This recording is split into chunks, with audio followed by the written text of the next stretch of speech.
Okay, so I'm here at church. There's a lot of churches and church museums to check out in Quito, Ecuador, as in general in Latin America, because of the rich history with the Spanish colonizers, obviously. Um, Not always my thing, but there is some interesting stuff to find here.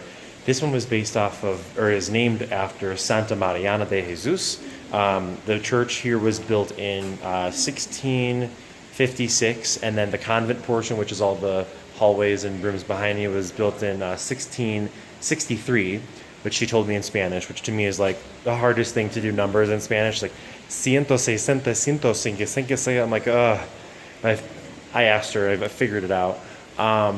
So, this is not always my thing to visit, but they are always beautiful, and you can usually find some really interesting stories. Santa Mariana de Jesus was a woman who lived in the 1600s who would regularly recreate the crucifixion. Like literally, there's paintings which they don't let me take photographs of, but there's paintings of her being crucified, like just for fun, like hey, let's just like hang out, on a cross nailed.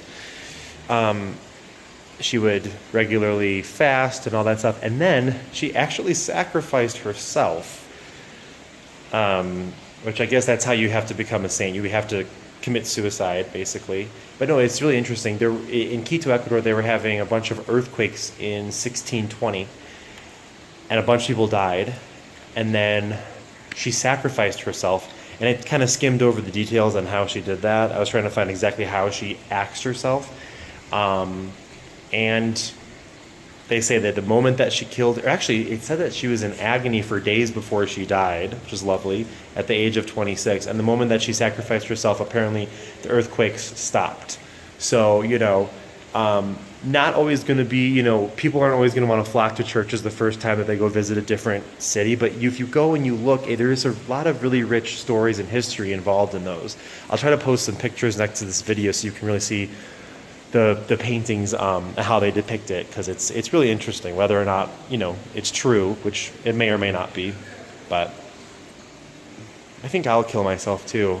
I want to be a saint. Can you become a saint if you stick a gun in your mouth?